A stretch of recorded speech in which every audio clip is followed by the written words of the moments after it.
Todos nós enxergamos as mesmas cores? Parte 2. Naruhodo. Bem-vindo ao Naruhodo Podcast para quem tem fome de aprender. Eu sou Ken Fujioka. Eu sou Altair de Souza. E hoje é dia de quê? Fúteis e úteis. Altair, vamos para os recados da paróquia. Quais são? Número 1, vai no iTunes Store, dê 5 estrelas e faça o seu comentário. Isso aí. Número 2, indique um episódio do Naruhodo para alguém que nunca ouviu o Naruhodo ou mesmo nunca tenha ouvido um podcast. Vamos aumentar o tamanho de nossa podosfera. E número 3, Altair. O número 3 é sobre ajudar a manter o Naruhodo no ar, Altair. Isso aí. E para contribuir, basta usar o aplicativo PicPay e assinar o apoio mensal de R$15. São 2 Coca Zero, querido ouvinte. Uma para o Altair e uma para mim. E como assinante, além da nossa gratidão, você terá 3 coisas. 1. Você terá acesso ao grupo secreto no Telegram, ou seja, assinante pode conversar com a gente e com a comunidade de ouvintes assinantes. 2. Você terá vantagens especiais.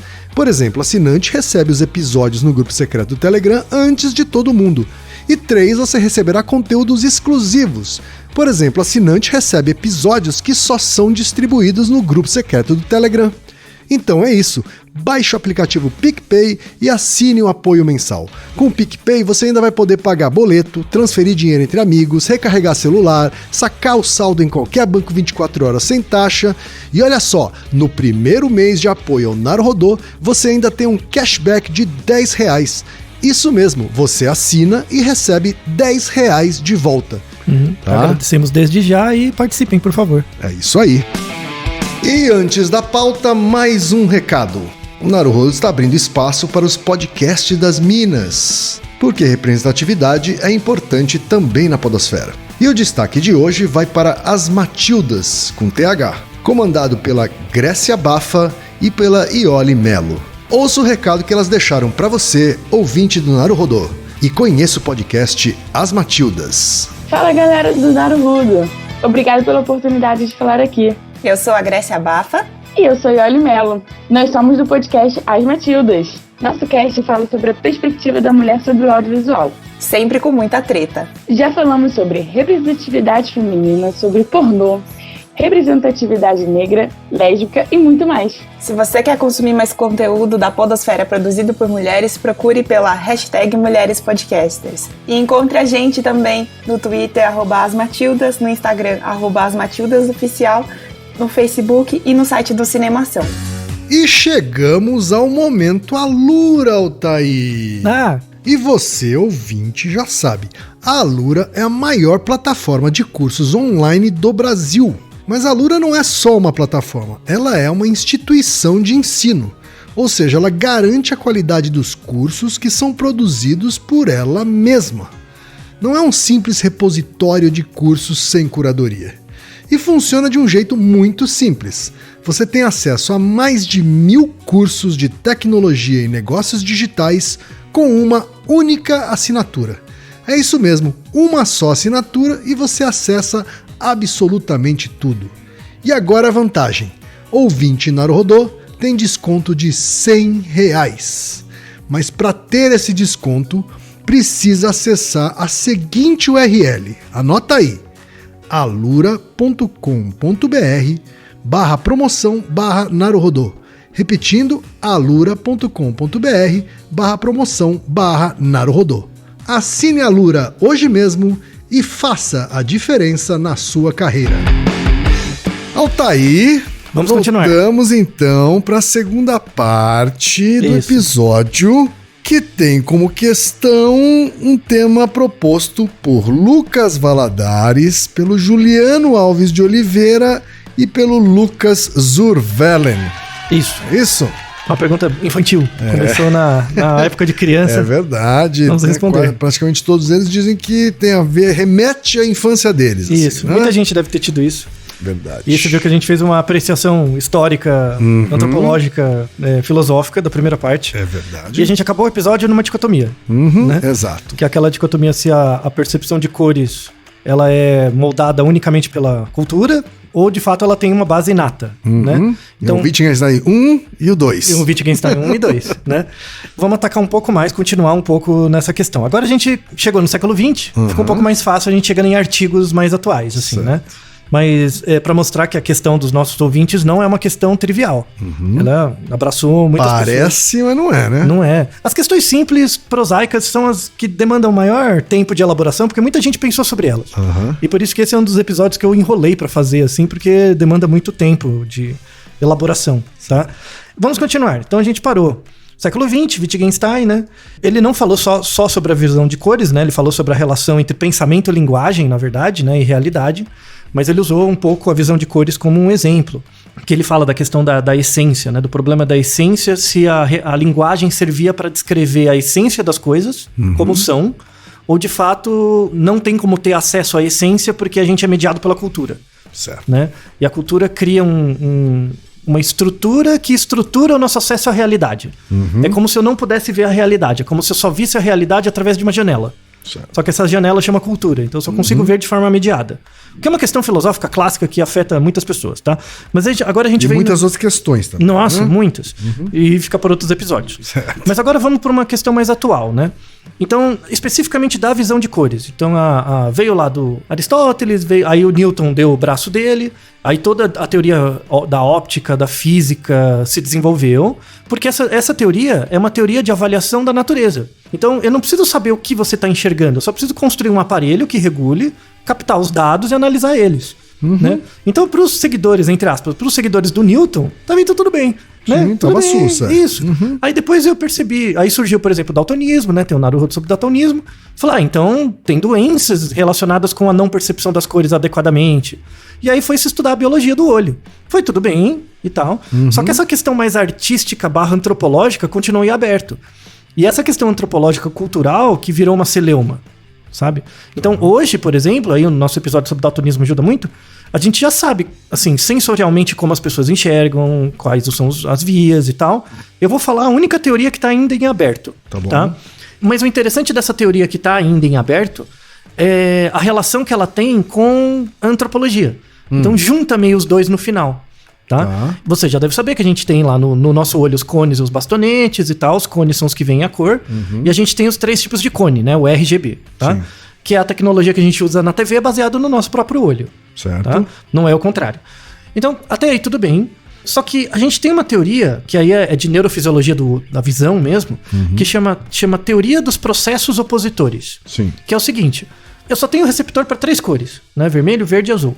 Como é que eu crio as outras cores? Como é que eu vejo um violeta? Como é que eu vejo, né? E aí ela foi formulada em 1878 pelo Ewald Hering, que depois teve uma aplicação na psicologia social pelo Richard Solomon, que eu vou usar isso em outro episódio mais pra frente, tem a ver com teoria de motivação e tal, que ele fala o seguinte, que fisiologicamente o nosso olho, assim, ele constrói as cores a partir de combinações de cores que a gente nunca vê. Como é que é? Repete. Ó, você tem 3 receptores no seu olho, tá? Como que a partir desses 3 receptores você cria milhões de combinações? Tá?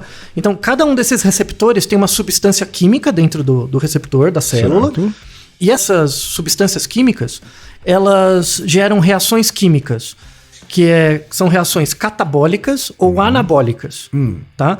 Então, ele fala que você tem 3 substâncias, só para facilitar, você tem 3 substâncias químicas na retina, e essas 3 substâncias se misturam por meio de 2 reações químicas. Certo. Uma reação é excitatória, ela gera atividade do neurônio, outra é inibitória. Tá? Tá bom. Então, se você lembrar de química, você lembrar de equilíbrio químico, lembra daquelas equações de estequiometria, que aí você equilibrava... Vagamente. Mas você equilibrava a reação química para... E dependendo da quantidade de substância, ela ia mais rápido num sentido ou no outro. Sim. Vagamente. É isso que acontece no olho. Tá? O degradê entre a concentração das substâncias é o que dá a variação das cores. Certo. É o degradê, sabe? Essa diferença de concentração. E aí esse Hering descreveu que tem substâncias que são opositoras. Quando uma está presente, a outra não pode ativar. Tá. Então uma meio que inativa a outra, tá? E aí ele cria pares disso, que é, por exemplo, o vermelho e o verde. Quando um receptor vermelho está ativado, o verde é muito pouco ativado. Outra é o azul e o amarelo. E aí ele foi estudar essas vias, né? Essas relações químicas. E aí ele nota que as outras cores são criadas como uma relação entre 3 substâncias e 2 reações químicas. Tá? Então ele monta esse quadro. Aí ele mostra assim que tem receptores mesmo, né, para cada uma e tal. Só que, como é 1878, não tinha uma evolução tecnológica tão grande. Ficaram alguns buracos, né? Certo. E ele propôs um experimento que você pode fazer em casa para ver esse efeito dos opositores. Que é o seguinte: pega uma coisa bem vermelha, né? Bem vermelha mesmo. E fica olhando pra ela, coloca bem na frente da sua cara, tipo um quadro vermelho. Você pode fazer com o seu computador, coloca uma tela vermelha bem forte, fica olhando, tá? Tipo 1 minuto. Sim. Depois você olha pra uma parede que você sabe que é branca, tá? Você vai ver um fundo vermelho, né? Isso é chamado efeito de pós-imagem. Certo. Quando os meus meus receptores estão muito ativados e eu olho uma coisa branca, eu não consigo ver a cor em si. Porque os meus receptores ainda estão diluindo. A reação química está muito de um lado, eu não consigo ver o outro. Entendi. Tá? Ou o preto e branco acontece isso muito. Você olha um rosto preto, fica olhando um rosto preto muito tempo, depois você olha na parede, parece que você está vendo o rosto na parede. Verdade. Tá? Isso vem da teoria dele. Ele fala que essa teoria dos opostos. Então, vem dele, então. Vem dele. Daí. Quando você estimula muito um lado, o outro leva um tempo para você readaptar. Certo. Tá? Essa relação, você pode criar uma relação direta entre isso e o Wittgenstein. Que a realidade é sempre mediada por alguma coisa, né? O Wittgenstein e eles não se conversaram, mas tem outros pesquisadores que falam: qual que é o efeito da cultura em você? É isso. Você tá tão imerso numa cultura que quando você olha para outra coisa, leva um tempo para diluir, para você perceber que não é bem assim. A realidade é outra. Você tá colocando mais você do que a realidade mesmo. Certo. Tem tudo a ver com o nosso Naruhodo ser japonês, é tudo igual, né? Então eu tô tão acostumado com a minha cultura, quando eu olho um japonês, eu fico colocando eu primeiro. Eu crio as atribuições, que depois viram categorias. Sim. Tá? Então você vê que mesmo na fisiologia, você tem métodos de aprendizagem que você consegue ver no mundo social. Né? A internet hoje é cheia disso. As pessoas são tão fechadas nas opiniões delas, que quando ela vê uma outra realidade que ela nunca teve contato, ela primeiro fica brigando. Sim. Isso é a diluição da cor, sabe? Você fica vendo... É um efeito parecido com o viés que a pareidolia causa na gente. Muito bem, eu ia falar disso. Depois que a gente olha um rosto, né, começa a olher rosto em tudo, a gente não consegue desver, né? Isso, ou demora muito tempo. Você tem uma dificuldade, você tem que forçar para não enxergar o rosto. Muito bem, muito bem. Isso vem do nosso visão. A nossa visão já é afetada, já é comprometida por isso. Porque a gente não consegue ver a realidade da forma contínua, a gente vê a realidade de forma discreta. Porque a gente tem limitação de receptor, de via e tal. Certo. Então, boa parte das cores são criadas a partir das misturas de outras. Tá? E aí, essa teoria do Haring, tem gente criticando hoje, né? Mas não é uma crítica, essa teoria não é assim. Eles estão, na verdade, aperfeiçoando a teoria. Tipo, atualmente tem um paper de 2018 que mostra que o receptor antagonista não é vermelho e verde. Na verdade, é vermelho e ciano. Mas a premissa continua, sabe? Eles só estão aperfeiçoando. O ciano é um tipo de verde, né? Tá perto, é um azulzinho, enfim. E aí tá indo bem, né? Essa teoria foi bem na fisiologia. E o que aconteceu do outro lado, né? Do lado da cultura? Surgiu uma teoria que é a teoria do relativismo linguístico. Tá? Então, veja que as áreas são cindidas. Tá? Um cara na neurofisiologia descobriu essa coisa meio parcial da percepção. Aí na outra área, na antropologia, tem essa ideia do relativismo linguístico, né, na linguística, que é chamada de teoria de Sapir-Whorf. São os dois caras que trabalharam nisso. E essa teoria do relativismo linguístico, ela parte do pressuposto de que a linguagem, inicialmente, ela é aprendida através da cultura, mas depois você usa a linguagem para modificar a cultura também. Tá. Sabe? Então a linguagem é o meio que você usa para alterar e ser alterado pela realidade. Tá? E aí você tem uma corrente que meio que... Por que chama relativismo linguístico? Não é que a língua causa a realidade e não é que a realidade causa a língua. É um relativismo. Tá. É um jogo, é dual. Tá? Essa teoria, por exemplo, ela quebra, ela é muito legal por causa disso, ela quebra a cisão entre inato e aprendido. Não existe inato e aprendido. Você tem uma predisposição que são significantes, né? E tem um significado. Você não é só o significante ou só o significado. Você é a junção. Né? Você é a semiótica dessa relação, né? Você tá no meio. E aí tem em 1960, teve 2 pesquisadores, que é o Paul Kay e o Brent, né, Berlin, que criaram um conceito de termos de cor básico.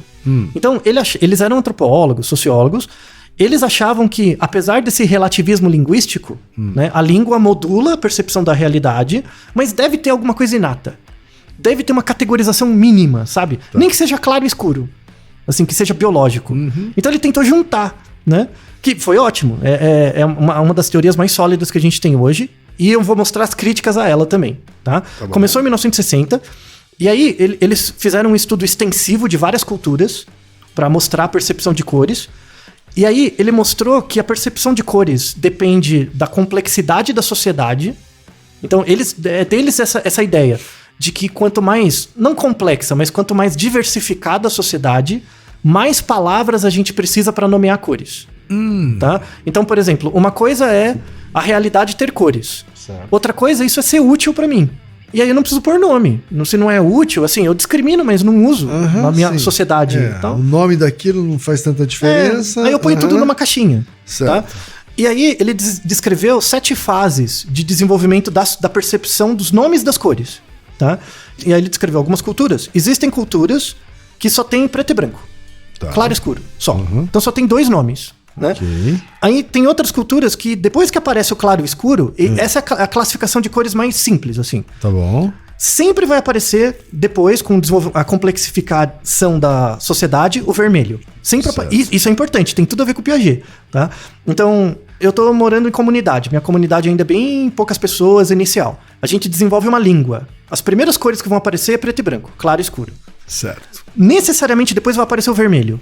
Ah, é? Necessariamente. E aí ele mostra algumas evidências mostrando que as culturas que tem vermelho como nome, tipo, meu vermelho é tantã, isso é vermelho. A cultura que tem vermelho já tem preto e branco. Antes. Necessariamente. Necessariamente, nesse sentido. Há uma sequência aí. É uma sequência de percepção, né? De construção do conhecimento a partir da percepção da natureza. Então surge preto e branco, depois vermelho. A terceira fase vai surgir um nome ou pro verde ou pro amarelo. Tá? E aí, se você voltar na teoria dos processos opositores da fisiologia do olho, verde e amarelo são cores opostas no receptor do olho. Certo. Né? Então você vê que uns caras criaram uma coisa baseada na antropologia que tá batendo com a biologia do outro lado, e ninguém conversa, mas tudo bem. Então, primeira fase, preto e branco. Segunda fase, vermelho, uma palavra por vermelho. Depois, ou verde ou amarelo, em culturas que aparecem um ou outro. A quarta fase vai aparecer verde e amarelo, vai ter uma palavra para cada um. Tá. Né? A quinta fase vai aparecer o azul. Só na quinta. Só na quinta. O azul vem em japonês, né? Vem em japonês. Que a Aoi Midori só surgiu, né? E só surgiu por causa da invasão do Almirante Perry lá no começo do século XX no japonês, senão não tinha, né? A sexta fase é um marrom, uma cor mais avançada. E a sétima fase vai aparecer ou violeta, ou rosa, ou laranja, ou cinza. Uma delas.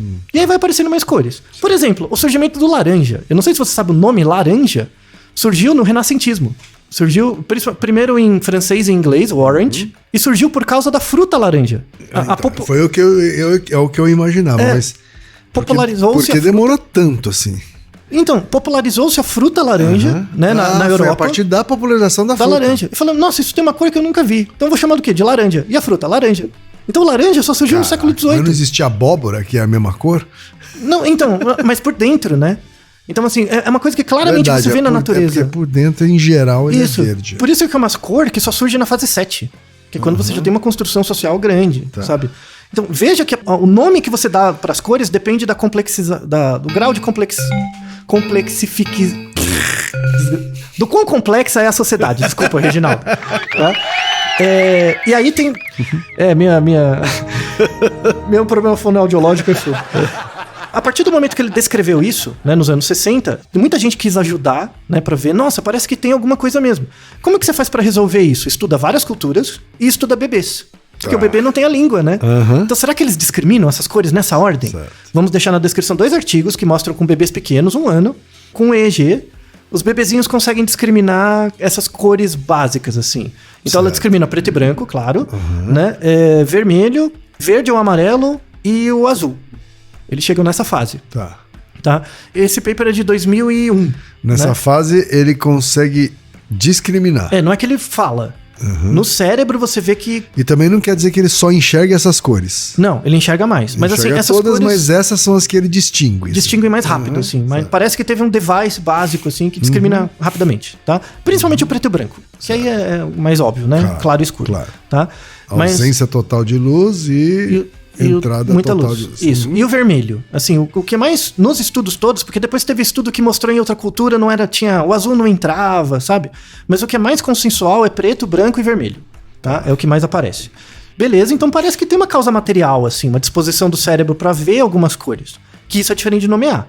Então essa teoria das cores básicas mostra que existe esses significantes inatos da cor, né? Esses significantes inatos existem, a cultura pega eles e dependendo da necessidade vai criando mais coisas. Certo.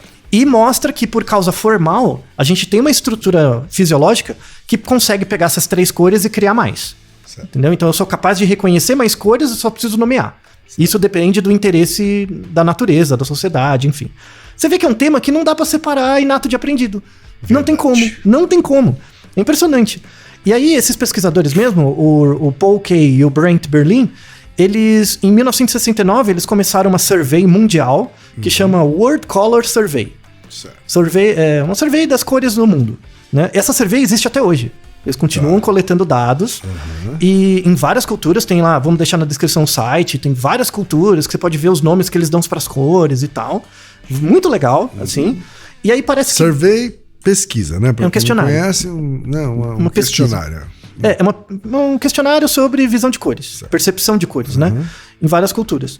E aí muitos trabalhos foram surgindo a partir daí. Então, graças à popularização desse World Color Survey, começou a ter uma junção entre os biólogos e os antropólogos. Isso só começou nos anos 70. Antes era tudo separado, começou a juntar. E aí começou a dar ruim.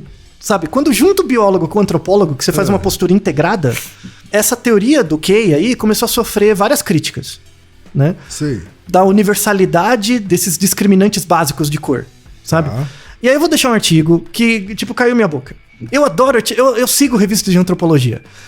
Por que eu gosto de antropólogo? Porque você reúne várias evidências, você tá construindo uma coisa, sabe? Quando você é um fã da antropologia. Eu sou fã mesmo. Quando você começa a se convencer de que parece que tem uma teoria que explica, vem um antropólogo e dá um tapão na sua boca. Tipo, olha essa evidência. Tipo, pá! Né? Um artigo sensacional. 2019, o artigo. Sei. 2019. Ele diz o quê? É um estudo antropológico com uma tribo que vive na Amazônia, mas na Amazônia peruana, tá? Que chama Kandoski. Kandoski, essa tribo. Essa tribo é baseada numa estrutura... Elas têm uma língua, né? Que é uma estrutura linguística que não se associa com nenhuma outra tribo em volta. Ela é uma estrutura linguística totalmente diferente, que é baseada numa estrutura de umas tribos que já foram extintas, sabe? Dizimadas. E essa tribo, aí tem no artigo descreve bem como é a percepção deles, eles não têm nenhum nome de cor. Nenhum. Eles não têm nem o conceito de cor. E aí, assim... Quer dizer, eles são a própria inefabilidade. Sim, isso, muito bem. Porque assim, antropólogo não faz que nem comunicólogo e marqueteiro que fica olhando, vai um dia lá na loja e vê o cara... Não, eles moram uns 10 anos lá na tribo. Vivem lá, né? Por isso que esse artigo é sensacional. O cara vive na tribo, acompanha o cara, vê o cara falando, pensando e tal. Mano, que foda esse trabalho. Porque eles acompanham o dia a dia dessa tribo. E eles veem que, assim, quando eles não estão fazendo atividades de caça, de coleta, de coisas, no tempo livre deles, eles fazem muitos adornos, né? Então eles têm uma frutinha lá que eles amassam pra fazer um extrato de uma cor vermelha e tal. E outras tribos em volta, né? Porque ela não é uma tribo que ataca, ela é uma tribo tranquila, né? Tem boa comunicação de comércio com outras e tal. As tribos em volta costumam visitar eles pra verificar, pra ver os desfiles que eles fazem, as cerimônias. Certo. Porque eles consideram essa tribo como a tribo que faz adornos mais coloridos e mais bonitos. Então eles sabem escolher, tipo, eles fazem igual o pintor. Eles pegam as cores, misturam, tiram cores pra fazer cores mais diferentes. Certo. Porque como eles não têm nome pra cor, eu não quero fazer um magenta, sabe? Eu quero fazer a cor que eu acho que é mais bonito.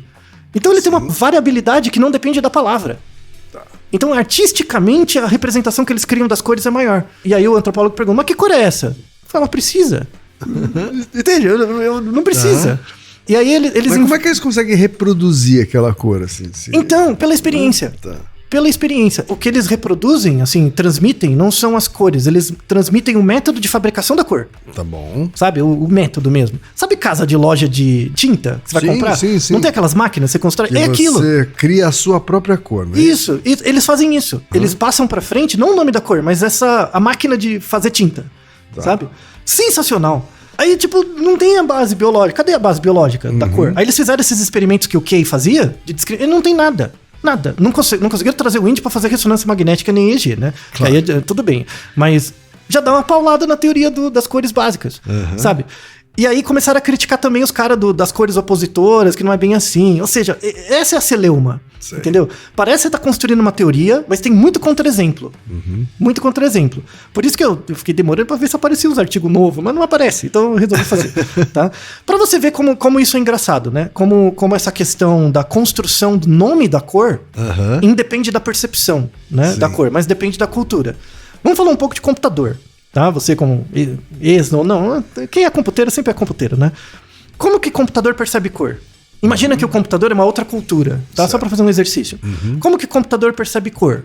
Né? Se você escrever azul pro computador, ele vai dar um monte de azuis, né? Porque ele consegue produzir muitas cores, milhões de cores, né? Então ele usa o sistema hexadecimal. É bem para dar essa ideia da relação entre linguagem e cultura. O computador, para categorizar as cores, ele não chama a cor de azul. Ele chama de um sistema, chama sistema hexadecimal. Tá? Como que funciona o sistema hexadecimal? O computador é baseado em unidades básicas de processamento, que são as 3, do vermelho, do verde e do azul, igual ao nosso olho. Tá? Então é como se a gente fosse Deus, eu vou criar um ser à minha imagem e semelhança. E esse ser vai codificar as cores em 3 grupos, RGB. Como ele vai apresentar isso é função deles. Então é o livre-arbítrio, dado que eu dei a restrição de causa material. Né? Então, basicamente, assim, o computador ele reconhece cores por 6 números. Tá? 2 pro R, 2 pro G e 2 pro B. Tá? 2 pro vermelho, pro verde e pro azul. Tá? E aí tem um esquema do computador de contagem. Por isso que chama hexadecimal, o jeito de contagem. Temos o nosso Naruhodo, que é por que a gente conta com as mãos. E os nossos números têm base 10, porque a gente tem 10 dedos. Exatamente. Né? Só que seria hexadecimal se a gente tivesse 8 dedos em cada mão, né? Exato. Então, só que a gente tem 10 dedos. O computador, ele não tem dedinhos, né? Mas, na verdade, nós imputamos ao computador que cada computador tem 16 dedinhos. Porque isso tem a ver com os bits e os bytes, né? Então, como cada computador tem 16 dedinhos, né? Você pode criar 256 tons de cada cor. Então eu tenho 256 tons de vermelho, de verde e de azul. Tá? E eu tenho uma matriz, que eu posso criar essas combinações. Então, por exemplo, se você pega um exercício, eu tenho os números de 0 a 9. 0 a 9, 0, 1, 2, 3 até 9. Eu quero pegar 2 desses números, só 2, e criar um número com a maior quantidade. Tá bom. O maior número possível. Que número seria? Seria 98. Isso, ou 99, se eu puder repetir. Se pudesse repetir. 99, tá? Então, nessa sequência, o maior número que eu consigo formar com 2 algarismos é o 99. Agora, imagina que o computador ele tem de 0 a 16, tá? Então, os números no computador vão de 0, 1, 2, 3, 4, 5, 6, 7, 8, 9. Só que em vez do 10, para ter 16 bracinhos, ele chama de A, B, C, D, E e F. Isso. Então, em vez de 0 a 9, eles têm de 0 a F. Depois do F vem o 10, tá? Correto. Então, se eu tenho esses 16 objetos... Ou tenho 10 nessa base. Nessa 16, base, né? Isso, a base é 16. Então, se eu quiser fazer o maior número possível, sendo que eu tenho de 0 a F, né? E eu só posso pegar 2 algarismos, qual que seria o número? FF, muito bem, tá? Então, se eu tiver uma combinação de cor, por exemplo, eu olho no computador e tá escrito... lembra que é RGB, né? Sim. Eu tenho FF pro R, FF pro G e FF pro B... Para todas as cores? Significa que é branco. Né? Isso, porque eu tenho todas as cores. Somando todas elas. Muito bem. Então, se eu tiver 00, 00, 00, eu tenho preto. Então, todas as combinações do 0 até o F dão as diferentes 256 combinações de cores. Tá? Então, por exemplo, um exemplo de cor, eu posso ter 00, FF, 00. Então, é o mínimo de uma, o máximo da outra e o mínimo da outra. Verdade. Que aí seria a cor verde. Tá? Então, o computador pensa assim. Esse é o jeito que ele constrói as cores dentro dele. Né? Essa é a linguagem do computador. O computador pensa por linguagem hexadecimal. Só que quando você pede uma cor azul, usando a sua linguagem do seu modelo biológico, o computador tem que criar uma tradução disso. Tá? Essa é uma paráfrase razoável para você pensar a relação de duas culturas. Então, imagina que, ao invés de um computador, é um grego. E você que fala português. Será que a maneira como a sua língua é estruturada estrutura uma percepção de cores diferente? Vamos deixar um artigo na descrição excelente, 2018, falando disso. Eles pegaram gregos e alemães, tá? Grego tem ele aprende na escola. Ele tem uma palavra para azul, que é blé, e tem uma palavra para azul claro, que é galásio, tá? Ele aprende isso. Existe, o azul claro é diferente do azul, pro grego. O alemão não tem diferença, é blur, né? O azul, tá? E o russo também tem uma distinção de cor. Do azul claro e do azul escuro, que é cine, o azul claro, goruboy, o azul escuro, tá? E aí eles fizeram um experimento com esses 3 grupos, que era o seguinte, eles colocaram um fundo azul com um triângulo no meio, e o triângulo estava em azul claro, tá? E depois eles pegaram um fundo verde com um triângulo verde, tá? E eles avaliavam o tempo de reação para a pessoa discriminar. Então eles iam mexendo no degradê. Eles colocavam um azul bem escuro e o outro bem claro. Depois eles iam diminuindo até quase você não perceber a diferença, sabe? Dos azuis e dos verdes. O que eles acharam, né? Os gregos têm um limiar perceptual... Os gregos e os russos, que têm azul claro e escuro, eles têm um limiar perceptual maior. Os alemães começavam a falar, não, tá diferente, começou a ficar igual. Né, eles percebiam. Os gregos e os russos demoravam mais. Eles conseguiam discriminar mais o azul verde, o azul claro do escuro. Certo. Então parece que ter uma língua dá um certo treino para você conseguir discriminar coisas. Que faz sentido, né? Aumenta o seu repertório e aí você talvez esteja mais preparado para gerir muitos itens diferentes. Sim, mas aí volta na outra questão. Será que o azul é de fato o azul claro? Qual dos dois é o inato? É o azul claro ou o azul escuro?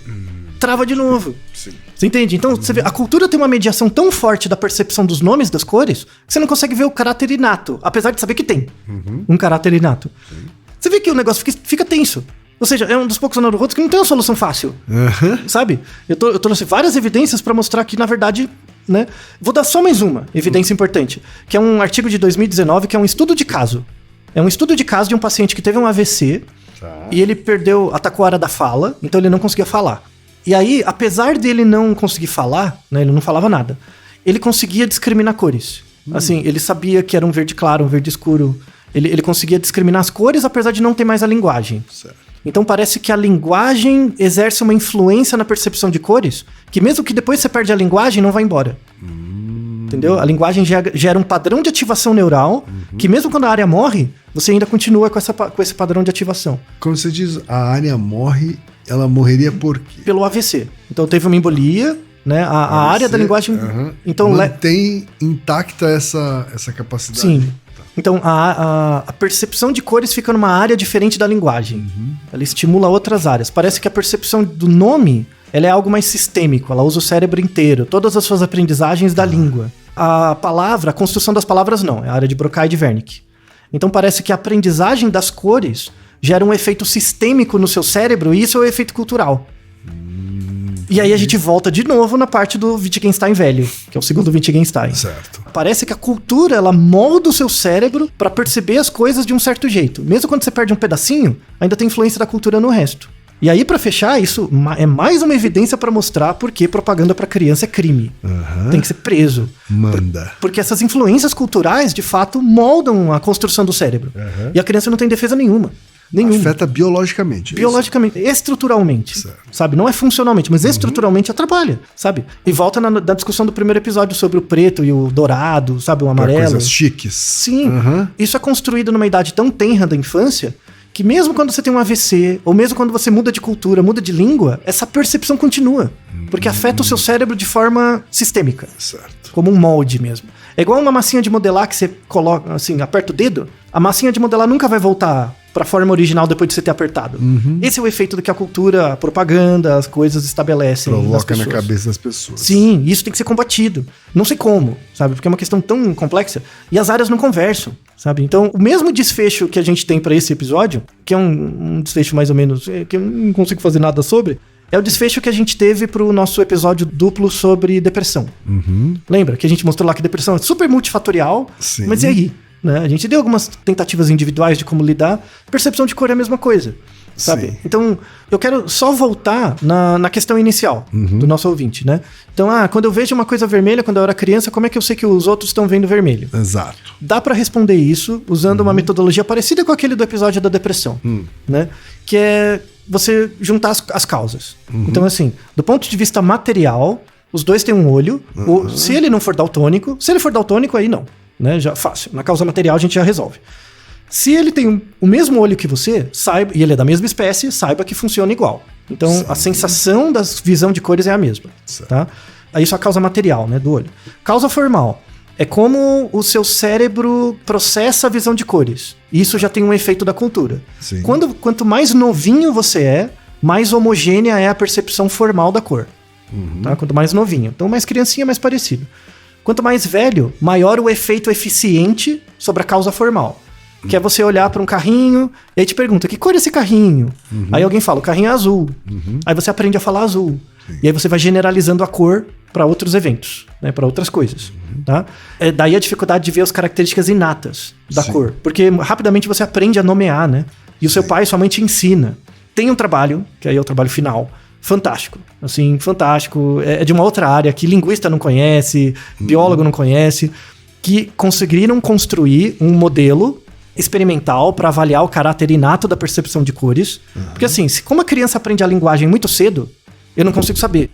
Sim. O inato fica muito difícil. Claro. Mas se aparecem outros bichos, se outros bichos conseguem reconhecer azul e chamar de azul, verde e chamar de verde, deve ter um caráter inato, porque vem de outros bichos. Sim. E aí tem um artigo sensacional mostrando generalização de cor em quê? Galinha. Ah, muito bem! Porque ela generaliza cores muito melhor que a gente. E sabe o que acontece?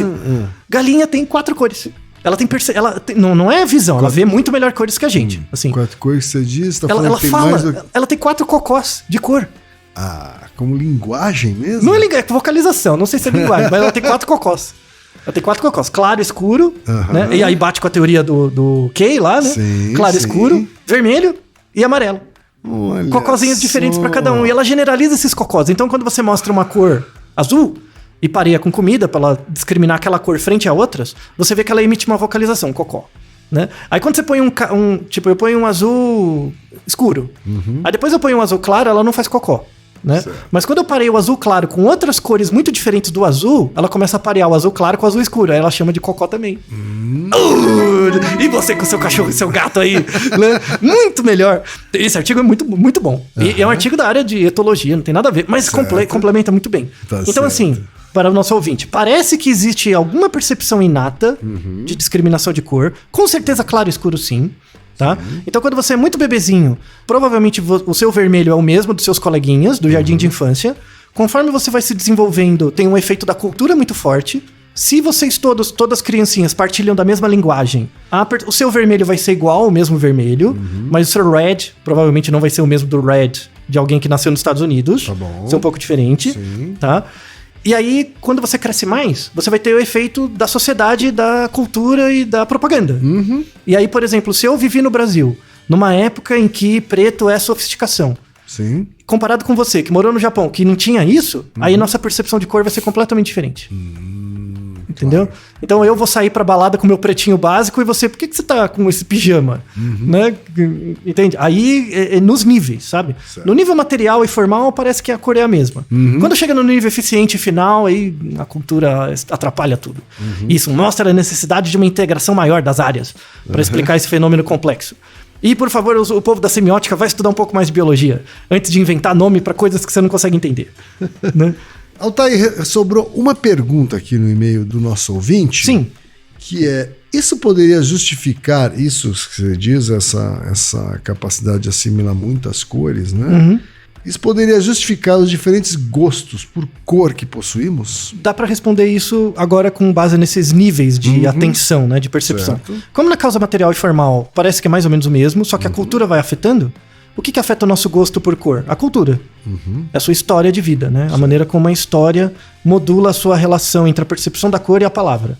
Então, do mesmo jeito que eu olho preto e eu falo preto, aí eu vejo uma coisa preta, falo preto. Vejo uma coisa preta, falo preto. Aí depois, isso é pareado com um estímulo, sofisticado. Aí eu tô falando preto, aí você me apresenta sofisticado. Aí eu começo a associar o preto com o sofisticado. Faço um pareamento de estímulo. Igual os experimentos do Pavlov, né? E isso entra como um conceito. Sim. O gosto, ele é muito regulado pela questão social, mas aí dá pra fechar com uma questão mais simples, assim, Kim. Você tem uma cor preferida? Eu tenho. Qual é?